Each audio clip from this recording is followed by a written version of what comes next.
Selamat datang di Audiobook Nova, tempat di mana setiap cerita, ide, dan inspirasi hadir untuk menemani perjalanan hidupmu. Apakah kamu pernah merasa lelah karena pikiran yang terus berputar tanpa henti? Atau mungkin kamu sedang mencari cara untuk menenangkan diri tanpa harus menghabiskan waktu dan uang untuk liburan mahal? Jika iya, maka episode kali ini adalah jawaban yang kamu cari. Di sini, kita akan membahas topik yang sangat dekat dengan kehidupan sehari-hari. Bagaimana mengatasi overthinking dan menemukan kedamaian pikiran dengan cara yang sederhana namun efektif. Kami percaya bahwa setiap dari kita memiliki kekuatan untuk mengendalikan pikiran kita sendiri. Dan hari ini, kami akan membimbingmu melalui langkah-langkah praktis untuk mencapai ketenangan itu. Jadi, siapkan secangkir teh hangat, duduk dengan nyaman, dan biarkan suara ini membawa ketenangan ke dalam harimu. Dengarkan sampai akhir, karena di setiap bagian, ada pesan penting yang bisa menjadi kunci untuk mengubah cara pandangmu terhadap stres dan kecemasan. Bersama Audiobook Nova, mari kita jelajahi bagaimana cara membebaskan pikiran dari jerat overthinking dan mulai hidup dengan lebih ringan. Apakah kamu siap untuk menemukan kedamaian sejati? Mari kita mulai perjalanan ini bersama-sama. Bagian pertama, memahami overthinking. Ketika hari mulai beranjak malam dan keheningan menyelimuti ruangan pikiran seringkali menjadi lebih aktif dari biasanya, di sanalah overthinking mulai menunjukkan tarinya. Pikiran yang awalnya tenang perlahan berubah menjadi pusaran ide. Rasa takut dan kekhawatiran yang tak kunjung berakhir ini adalah fenomena yang dialami banyak orang namun seringkali diabaikan. Overthinking bukan sekadar memikirkan sesuatu secara mendalam, tetapi lebih kepada memutar ulang pikiran yang sama berulang kali tanpa hasil yang jelas. Pikiranmu seolah terperangkap dalam lingkaran yang sulit untuk dilepaskan. Kamu mungkin merasa seperti sedang mencari jawaban, tetapi semakin lama kamu memikirkannya, semakin jauh jawaban itu dari genggaman. Pernahkah kamu merasa lelah hanya karena memikirkan sesuatu yang belum tentu terjadi? Lebih parah lagi, kadang kita bahkan tidak sadar bahwa kita sedang overthinking. Kita terlalu sibuk dengan bayangan masa depan atau penyesalan masa lalu sehingga melupakan momen yang ada di hadapan kita. Saat itulah energi mental mulai terkuras habis. Namun tahukah kamu bahwa overthinking bukan musuh yang harus dilawan, melainkan teman yang perlu dipahami. Dengan memahami mengapa kita overthinking, kita bisa mulai belajar bagaimana cara mengatasinya. Overthinking seringkali muncul sebagai bentuk perlindungan diri dari ketidakpastian, namun sayangnya cara ini justru membuat kita semakin tertekan. Bayangkan pikiranmu seperti sebuah mesin yang bekerja tanpa henti. Jika terus-menerus digunakan tanpa istirahat, mesin tersebut akan cepat rusak. Begitu pula dengan pikiran, ketika kita terus-menerus memikirkan hal yang sama tanpa memberinya ruang untuk istirahat, maka kesehatan mental kita pun akan terganggu. Tidak ada yang salah dengan memikirkan sesuatu secara mendalam, namun jika pemikiran itu mulai mengganggu aktivitas sehari-hari dan membuatmu merasa lelah, maka saatnya untuk mengambil langkah-langkah perbaikan. Overthinking bukanlah sesuatu yang harus ditakuti, tetapi juga tidak boleh dibiarkan begitu saja. Salah satu alasan mengapa overthinking begitu melelahkan adalah karena kita seringkali memikirkan hal-hal yang tidak bisa kita kendalikan. Kita mencoba memprediksi masa depan atau merancang skenario terburuk, padahal hidup tidak selalu berjalan sesuai rencana. Ketika kita gagal menerima kenyataan, inilah overthinking mulai menguasai pikiran. Tetapi ingatlah bahwa setiap masalah pasti ada solusinya, dan solusi pertama untuk mengatasi overthinking adalah dengan memahami apa yang sedang terjadi di dalam pikiranmu. Kenali pola pikirmu dan cari tahu kapan overthinking mulai muncul. Dengan kesadaran ini, kamu sudah selangkah lebih maju menuju kedamaian pikiran. Jangan biarkan overthinking mengambil alih hidupmu. Kamu memiliki kekuatan untuk mengendalikan pikiranmu sendiri. Mulailah dengan memahami bahwa overthinking adalah respons alami terhadap stres atau ketidakpastian, namun respons ini bisa diubah dengan latihan dan kesabaran. Setiap langkah kecil yang kamu ambil akan membawa dampak besar bagi kesehatan mentalmu. Ingatlah bahwa hidup ini terlalu singkat untuk dihabiskan hanya dengan memikirkan hal-hal yang belum tentu terjadi. Nikmatilah setiap momen yang ada di hadapanmu, dan biarkan pikiranmu bernapas tanpa tekanan yang berlebihan. Kamu akan menemukan bahwa hidup jauh lebih ringan daripada yang kamu bayangkan. Bagian kedua, mengenali tanda-tanda overthinking. Setiap orang memiliki cara yang berbeda dalam menghadapi stres. Ada yang langsung mengambil tindakan, tetapi ada juga yang memilih untuk memikirkan segala kemungkinan yang ada. Sayangnya terkadang pemikiran ini malah berujung pada overthinking. Bagaimana cara mengetahui apakah kamu sedang overthinking atau hanya memikirkan sesuatu secara wajar? Jawabannya terletak pada tanda-tanda yang muncul dalam kehidupan sehari-hari.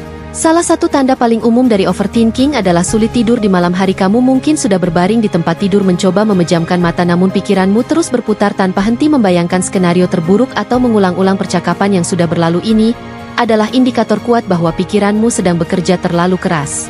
Selain sulit tidur, tanda lainnya adalah merasa cemas tanpa alasan yang jelas. Kamu mungkin tiba-tiba merasa gelisah atau khawatir tentang sesuatu yang bahkan belum terjadi. Perasaan ini seringkali muncul tanpa permisi dan sulit untuk dihilangkan padahal tidak ada ancaman nyata yang sedang menghadangmu. Apakah kamu sering merasa lelah meskipun tidak melakukan aktivitas fisik yang berat? Jika iya, ini bisa jadi tanda bahwa overthinking sedang menggerogoti energi mentalmu. Otakmu bekerja ekstra keras untuk memproses semua pikiran yang ada sehingga tubuhmu merasa kelelahan secara keseluruhan. Tanda lain yang patut diwaspadai adalah ketidakmampuan untuk fokus pada tugas sehari-hari. Kamu mungkin sedang mencoba menyelesaikan pekerjaan atau belajar namun pikiranmu terus melompat dari satu ide ke ide lainnya. Tanpa disadari produktivitasmu menurun drastis karena overthinking menghalangi konsentrasimu. Perhatikan juga apakah kamu sering merasa ragu terhadap keputusan yang telah diambil. Overthinking seringkali membuat seseorang merasa tidak yakin dengan pilihan yang sudah dibuat, bahkan keputusan kecil seperti memilih menu makan siang bisa menjadi beban besar jika pikiran terus mempertanyakan apakah pilihanmu sudah benar. Ketika overthinking mulai mengambil alih, kamu juga akan merasa sulit untuk menikmati momen saat ini. Kamu mungkin sedang berada di tengah acara yang menyenangkan namun pikiranmu terus melayang ke masa lalu atau masa depan. Alih-alih menikmati kebahagiaan yang ada, kamu malah merasa cemas atau khawatir. Tanda lain yang sering muncul adalah kecenderungan untuk memikirkan hal-hal kecil secara berlebihan. Misalnya, kamu mungkin terus memikirkan komentar singkat dari teman atau atasan yang sebenarnya tidak bermaksud buruk, namun karena overthinking kamu mulai mencari-cari arti tersembunyi yang tidak ada. Jika kamu mulai menyadari tanda-tanda ini, cobalah untuk tidak panik. Ingatlah bahwa mengenali tanda-tanda overthinking adalah langkah pertama menuju perubahan. Setelah kamu tahu apa yang sedang terjadi, kamu bisa mulai mengambil langkah-langkah kecil untuk mengatasi masalah ini. Langkah pertama adalah dengan menyadari bahwa pikiranmu sedang bekerja terlalu keras. Kemudian cobalah untuk mengalihkan perhatianmu pada hal-hal yang lebih positif dan bermanfaat. Dengan kesadaran dan usaha yang konsisten, kamu akan menemukan bahwa overthinking bisa dikendalikan. Terakhir, ingatlah bahwa tidak ada yang salah dengan merasa cemas atau khawatir sesekali, namun jika perasaan ini mulai mengganggu kehidupan sehari-hari, saatnyalah untuk bertindak. Mengenali tanda-tanda overthinking adalah kunci untuk membebaskan diri dari jerat pikiran yang berlebihan. Bagian ketiga, memberi ruang untuk bernapas. Ketika pikiran mulai terasa sesak dan beban mental semakin berat, memberi ruang untuk bernapas adalah langkah pertama yang bisa kamu ambil. Bayangkan dirimu sedang berada di tengah hutan lebat dengan pepohonan yang menutupi cahaya matahari. Kamu membutuhkan celah agar sinar matahari bisa masuk dan menghangatkan tubuhmu. Begitu pula dengan pikiranmu, ia membutuhkan ruang agar udara segar bisa kembali mengalir. Teknik pernapasan dalam adalah alat sederhana namun ampuh untuk menciptakan ruang itu. Cobalah duduk dengan nyaman di tempat yang tenang. Tarik napas perlahan melalui hidung, rasakan udara dingin masuk ke dalam tubuhmu. Tahan sejenak, biarkan oksigen mengisi paru-paru lalu keluarkan secara perlahan melalui mulut. Ulangi proses ini beberapa kali dan rasakan bagaimana tubuhmu mulai rileks. Pernapasan dalam tidak hanya membantu tubuh tetapi juga pikiran. Ketika kamu fokus pada ritme napasmu secara perlahan, pikiran yang tadinya berantakan akan mulai tertata. Kamu akan menyadari bahwa banyak dari kekhawatiranmu hanyalah bayangan yang tidak memiliki dasar nyata. Dengan memberi ruang untuk bernapas, kamu memberi kesempatan bagi pikiranmu untuk kembali ke jalur yang benar. Namun seringkali kita meremehkan teknik sederhana seperti ini. Kita berpikir bahwa solusi harus rumit dan mahal, padahal kunci dari kedamaian pikiran bisa ditemukan dalam hal-hal kecil seperti tarikan napas dalam-dalam yang mampu menghilangkan ketegangan dalam hitungan detik. Ini adalah pengingat bahwa kekuatan besar terkadang datang dari tindakan yang paling sederhana. Bayangkan jika setiap kali pikiranmu mulai kacau, kamu selalu punya cara untuk menenangkannya. Teknik pernapasan dalam bisa menjadi teman setiamu di saat-saat genting. Ini adalah alat yang bisa kamu bawa kemana saja tanpa memerlukan biaya atau peralatan khusus, hanya butuh kesadaran dan niat untuk melakukannya. Memberi ruang untuk bernapas bukan hanya tentang fisik tetapi juga tentang mental. Saat kamu meluangkan waktu untuk bernapas, kamu juga sedang memberi izin kepada dirimu sendiri untuk berhenti sejenak dari hiruk-pikuk kehidupan. Kamu mengingatkan dirimu bahwa tidak apa-apa untuk beristirahat, bahwa tidak apa-apa untuk tidak selalu produktif. Ketika kamu mulai terbiasa dengan teknik ini, kamu akan menemukan bahwa pikiranmu menjadi lebih jernih. Keputusan yang tadinya terasa sulit tiba-tiba terlihat lebih mudah. Masalah yang tadinya tampak besar mulai menyusut karena kamu melihatnya dari sudut pandang yang lebih tenang. Pernapasan dalam adalah kaca pembesar yang membuatmu melihat segala sesuatunya dengan lebih jelas. Tidak ada salahnya untuk meluangkan 5 menit setiap harinya hanya untuk bernapas dalam 5 menit ini bisa menjadi investasi besar bagi kesehatan mentalmu di tengah kesibukan yang tak ada habisnya. Inilah saatnya kamu mengutamakan dirimu sendiri. Memberi ruang untuk bernapas adalah bentuk kasih sayang kepada diri sendiri. Jika kamu merasa kesulitan untuk memulai, cobalah lakukan di pagi hari saat baru bangun tidur, atau di malam hari sebelum tidur. Jadikan ini sebagai ritual harian yang membantu menenangkan pikiran sepanjang hari. Dengan konsistensi, kamu akan menemukan bahwa teknik ini bukan sekadar latihan tetapi bagian dari gaya hidup yang lebih sehat. Ingatlah bahwa memberi ruang untuk bernapas adalah langkah awal menuju kedamaian pikiran. Kamu tidak perlu melakukan hal-hal besar untuk merasa lebih baik. Kadang-kadang yang kamu butuhkan hanyalah tarikan napas dalam-dalam untuk mengembalikan keseimbangan dalam hidupmu, dan ketika kamu berhasil melakukannya, kamu akan menemukan bahwa dunia terasa lebih ringan daripada sebelumnya. Bagian keempat, menulis untuk melepaskan beban. Menulis adalah salah satu cara paling kuat untuk melepaskan beban yang ada di pikiranmu. Saat kamu menulis, kamu sedang mentransfer semua yang ada di kepalamu ke dalam bentuk yang lebih konkret. Proses ini tidak hanya membantu mengosongkan pikiran, tetapi juga memberi kesempatan untuk melihat masalah dari sudut pandang yang berbeda. Cobalah untuk menyediakan waktu beberapa menit setiap hari hanya untuk menulis. Buka buku catatan atau aplikasi di ponselmu dan tuliskan apapun yang ada di pikiranmu. Tidak perlu khawatir tentang tata bahasa atau struktur. Biarkan kata-kata mengalir begitu saja seolah-olah kamu sedang berbicara dengan dirimu sendiri. Ini adalah momen untuk bersikap jujur tanpa filter.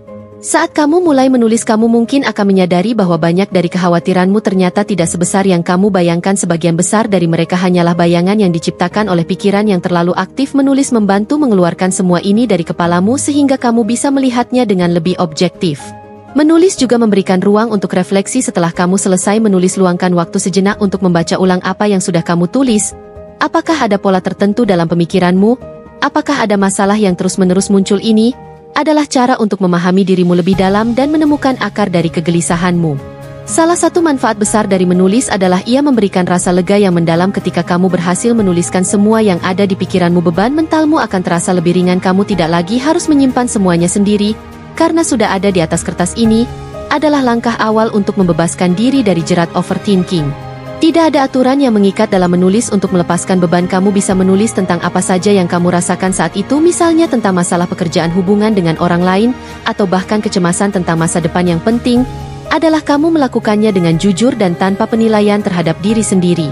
Menulis juga bisa menjadi alat untuk menemukan solusi jika kamu sedang menghadapi masalah. Coba tuliskan semua kemungkinan solusi yang ada di pikiranmu. Meskipun terlihat sederhana, proses ini seringkali membantu melahirkan ide-ide baru yang tidak terpikirkan sebelumnya. Saat kamu melihat masalah di atas kertas, solusinya pun akan terlihat lebih jelas. Jika kamu merasa kesulitan untuk memulai, cobalah gunakan prompt sederhana seperti apa yang kamu syukuri hari ini, atau apa tantangan terbesar yang kamu hadapi. Saat kamu mulai menulis, topik-topik lain akan mengalir dengan sendirinya. Ini adalah cara untuk memancing pikiranmu agar lebih terbuka. Menulis secara rutin juga membantu melatih disiplin mental. Saat kamu terbiasa menulis setiap hari, kamu akan menemukan bahwa pikiranmu menjadi lebih terorganisir. Kamu lebih mudah mengidentifikasi apa yang penting dan apa yang tidak. Ini adalah langkah menuju kejernihan pikiran yang lebih besar. Ingatlah bahwa menulis bukan tentang hasil, tetapi tentang proses. Tujuan utamanya adalah memberi ruang bagi pikiranmu untuk diekspresikan dengan bebas tanpa tekanan atau ekspektasi. Kamu akan menemukan kedamaian dalam setiap kata yang kamu tulis. Dan ketika kamu berhasil melakukannya, kamu akan merasa lebih ringan serta lebih siap menghadapi hari-hari ke depan. Bagian kelima, fokus pada hal-hal yang bisa dikendalikan. Kehidupan seringkali terasa seperti lautan luas dengan ombak yang datang silih berganti. Ada banyak hal yang tidak bisa kita kendalikan, namun ada juga hal-hal kecil yang bisa kita genggam dengan erat. Ketika overthinking mulai menguasai pikiranmu, cobalah untuk mengalihkan fokus pada apa yang benar-benar bisa kamu kendalikan. Ini adalah kunci untuk meredakan kecemasan yang berlebihan. Bayangkan dirimu sedang berdiri di tengah badai. Kamu tidak bisa menghentikan angin atau hujan, tetapi kamu bisa memegang payung atau mencari tempat berlindung. Begitu pula dalam hidup, kamu tidak bisa mengubah cuaca kehidupan, tetapi kamu bisa menentukan bagaimana cara menyikapinya. Ketika kamu fokus pada hal-hal yang bisa dikendalikan, kamu akan merasa lebih berdaya. Salah satu cara untuk melatih fokus ini adalah dengan membuat daftar prioritas. Tuliskan semua hal yang sedang kamu khawatirkan, lalu pisahkan antara yang bisa kamu kendalikan dan yang tidak. Untuk hal-hal yang tidak bisa dikendalikan, biarkan mereka pergi tanpa rasa penyesalan. Sedangkan untuk hal-hal yang bisa dikendalikan, buatlah rencana konkret untuk mengatasinya. Fokus pada hal-hal yang bisa dikendalikan juga membantu mengurangi rasa takut yang tidak perlu. Ketika kamu hanya berkonsentrasi pada apa yang ada di dalam jangkauanmu, kamu tidak lagi terjebak dalam bayangan skenario terburuk yang mungkin tidak akan pernah terjadi. Kamu belajar untuk hidup di saat ini, bukan di masa depan yang belum pasti.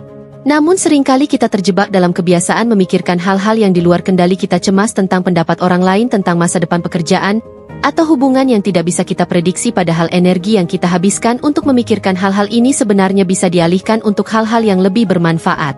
Cobalah untuk bertanya pada dirimu sendiri, apakah hal yang kamu khawatirkan saat ini benar-benar bisa kamu ubah? Jika jawabannya tidak, maka lepaskan. Jika jawabannya ya, maka carilah langkah kecil yang bisa kamu ambil untuk menghadapinya. Langkah-langkah kecil ini akan membawa dampak besar dalam jangka panjang.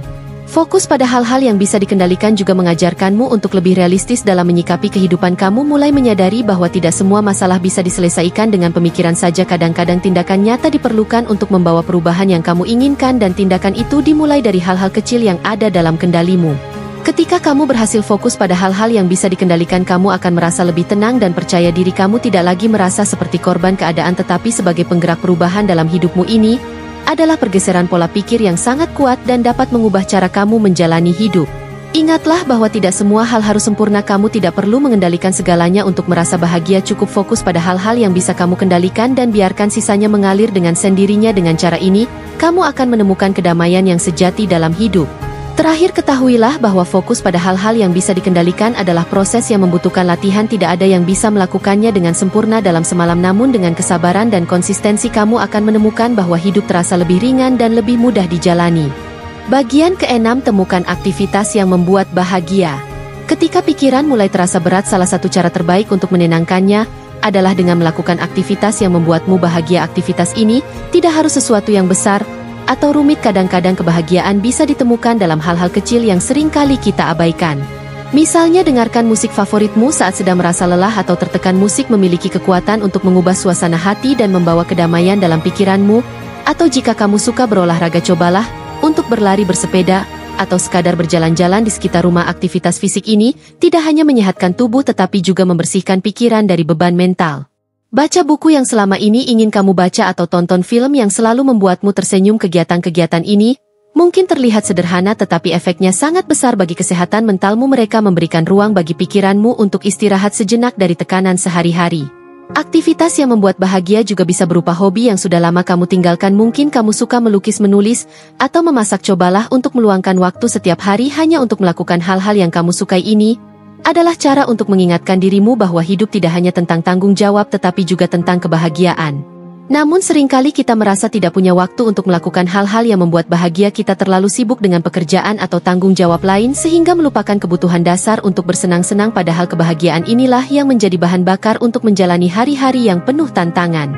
Jika kamu merasa sulit untuk memulai, cobalah luangkan 5 menit saja setiap hari untuk melakukan sesuatu yang kamu nikmati. Mulailah dengan hal-hal kecil seperti mendengarkan lagu favorit atau menikmati secangkir teh di pagi hari. Dengan konsistensi, kamu akan menemukan bahwa 5 menit ini bisa menjadi momen paling berharga dalam harimu. Aktivitas yang membuat bahagia juga membantu membangun koneksi dengan diri sendiri.